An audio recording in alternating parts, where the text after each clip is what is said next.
Hi everybody, welcome to Katie in the Morning. Today is Friday, March 16th, 2018. I did want to share with you guys a unique experience that I had this morning. First of all, it's a little cold outside. I didn't expect it to be this chilly this morning.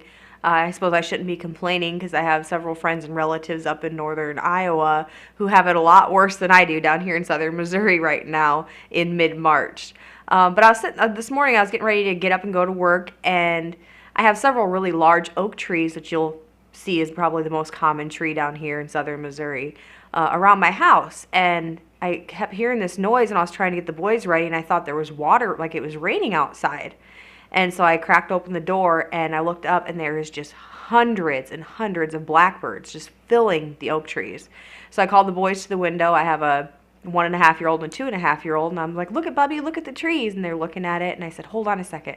So I went outside, and I honked my horn, and the sky just went black. It just filled with all these birds. Luckily, they're flying in the northern direction, though, so that's another sign of spring, which is only 4 days away. So, yeah, March 20th, right? Well, don't quote me on that, but spring is right around the corner. And then I get to work, and I have a couple of really interesting questions sitting in my inbox for letters to Katie. So I'm going to jump right into that. They are kind of beefy answers, so you guys just bear with me for a second. The first one came from Summer, from the CNA World group on Facebook, and she said, "I need some advice. I have a job interview on Thursday, this coming Thursday, and I have one bad job on my resume. This could keep me from getting this job. If anyone could give me advice, I would so greatly appreciate it."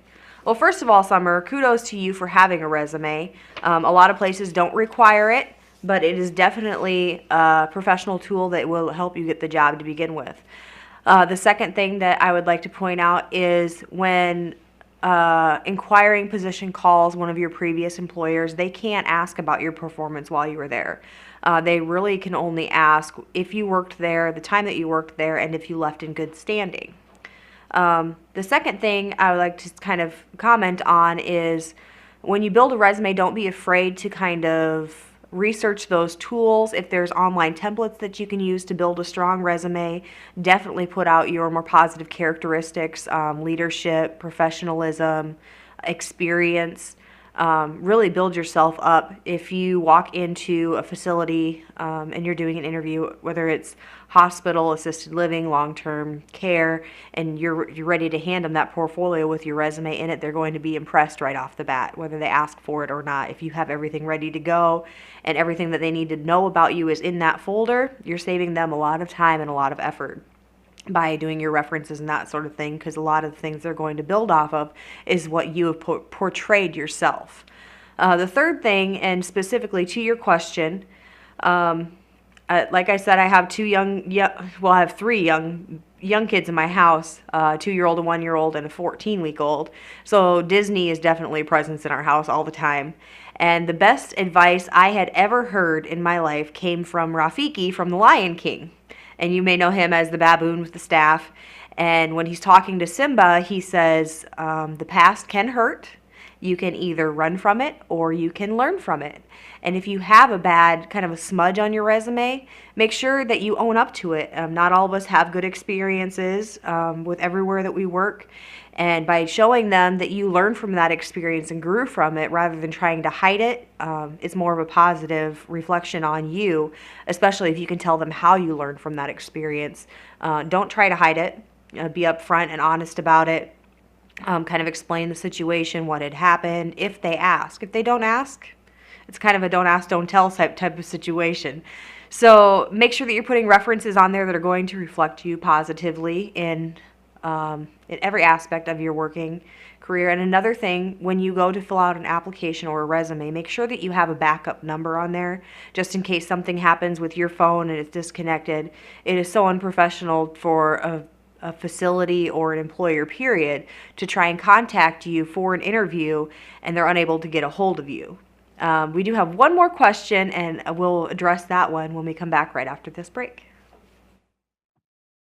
We look at NACA as the professional organization that supports the CNA, just like the American Association of Long-Term Care Nurses supports the RNs and LPNs.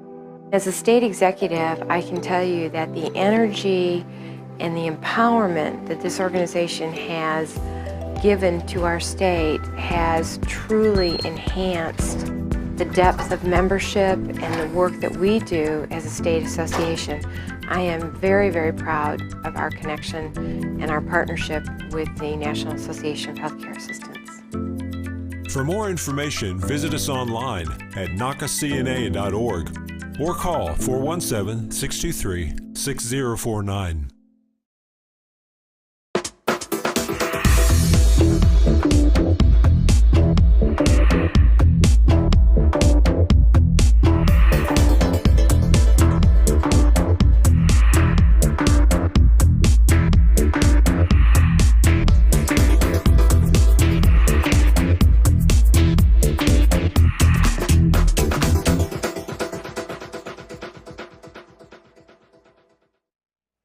Remember to check in with us every Wednesday at 4 o'clock on the NACA Facebook page for the NACA Break Room. We cover an array of topics, and you never know who's going to be on there for the show.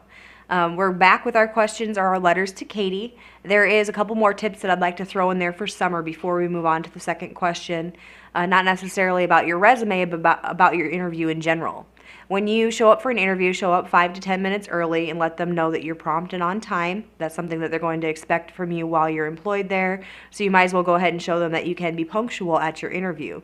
The second thing is your dress code. If you're going for hospital, long-term care, assisted living, flaunt those scrubs. If that's something that you're going to be wearing every day, they might as well see you in your uniform of action. And have your hair pulled back. No dangly earrings or necklaces, that sort of thing. Just keep it as professional as you can. If you don't want to wear scrubs or don't feel comfortable wearing scrubs to an interview, it's perfectly okay to go in business casual.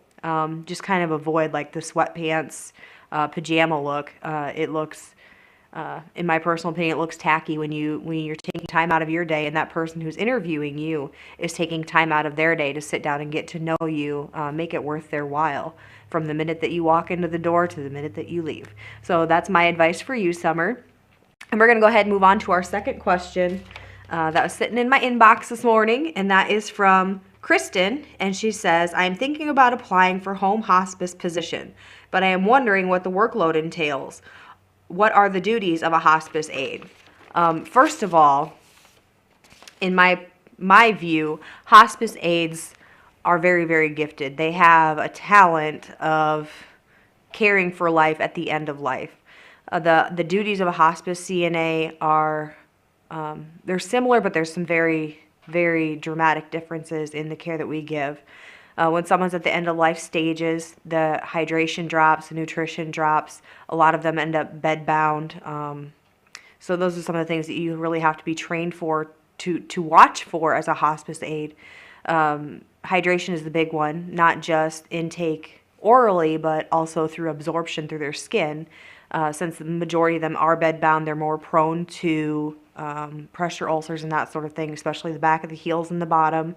I'm sure you've all seen there was a news coverage a few months back about a veteran's home in Oklahoma that one of their veterans had suffered severe pressure ulcers on his bottom and his back, which went, and we talked about this earlier this week about the reporting of abuse, but he went unreported to the point where it had maggots in there, and after he passed away, they went to the extreme length of pushing him down to the shower room to try and wash that out before they came to get him, or what used to be referred to as the undertaker came to get him to transport him out of the facility. But back to our main subject with the hospice aide, we are really trained to watch for those kind of things. The pressure ulcers, reddening of skin, repositioning every 2 hours. Care plans may vary from each resident, whether they're repositioned, PRN every 2 hours, every 4 hours. It's really something that you watch for when they start to feel uncomfortable or look, they're showing signs of pain or agitation. That's when they need to be repositioned. They also have a lot of orders, PRN for the nurses for everything from morphine, all the way down to ibuprofen, Motrin. So I guess I was on the right track there for a second. So make sure that you're letting your nurses know when that their status is starting to change, whether they're getting kind of irritated, antsy, because that person is asking for something. Those are a few of the things that the hospice aides are specifically trained to watch for. Another thing that hospice aides are really, really good at is that communication with family. When you become a hospice aide, you're not just there to care for that person, because a lot of the time they have large groups of family members that come in to spend those last days or hours with them. So you have to really be articulate. I can't even say articulate. You have to be articulate on how you're communicating with those family members and comforting them.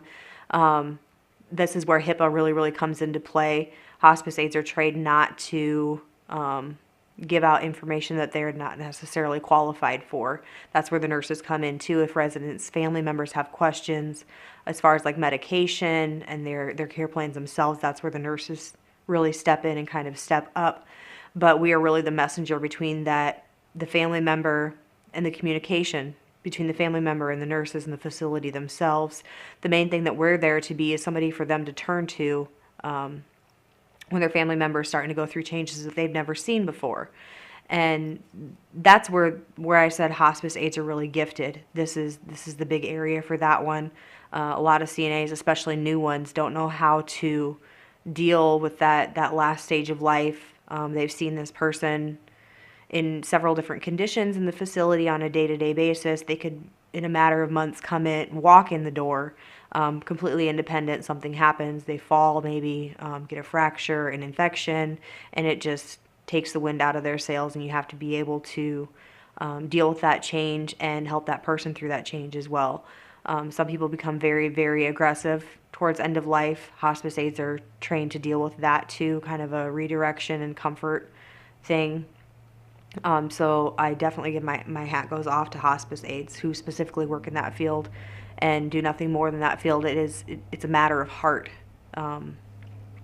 We go through so many educational sessions and continuing education to learn more and more. There's constantly new evolutions and new research being done. Hospice, sometimes you'll see people on chemotherapy or dialysis go on to hospice temporarily while they're going through treatment, just because the side effects of those can be so crucial. People who have had surgeries that get infections, hospice isn't a death sentence. I've seen people go on hospice, have a miraculous recovery, and come off of hospice. I've also seen a lady who was on hospice for 6 months, and for 3 of those months straight, she did not eat anything. It was really like a miracle there, and I don't know how she held on that long, but her family came in for the first month and a half, relentlessly, day in, day out, sat by her side, kept asking, when is she going to pass? That's really nothing that we can judge. Not even doctors can tell you, this person's going to pass at 3:59 p.m. on Friday. It's really a matter of the person's spirit and the person's heart and what kind of nutrition they've had previously to getting into the condition that they're in right now. But back to her story, they came in for a month and a half straight and then stopped coming because her condition wasn't changing. That's another thing that you'll see on hospice is when they're on hospice, they have to have a constant decline from a month-to-month basis. If they're not declining, a lot of times they will get discharged from hospice. And that's another thing that the CNAs that our hospice aides are trained to watch for, just like we document on ADLs, whether they're 1 assist, 2 assist, total assist, how they transfer, what they're taking in. Hospice aides do that in a little bit more detail than CNAs that are working the regular floor or the skilled unit, just because hospice is a whole different program in itself. I wouldn't discourage you from doing hospice. It is an experience that I think every CNA should have. It comes with a whole set of skills that I think every CNA should have. But make sure that you do your research about that too. You can Google it. A lot of hospice facilities will give you advice. Hospice programs that go into facilities, like a staffing agency type thing, will give you advice about what kind of credentials they're looking for, what kind of training that they have, different categories that they train in. So make sure that you do your research before you step into that field, because it is a lot. I wouldn't say it's a lot more challenging, but it's a challenging in a different way.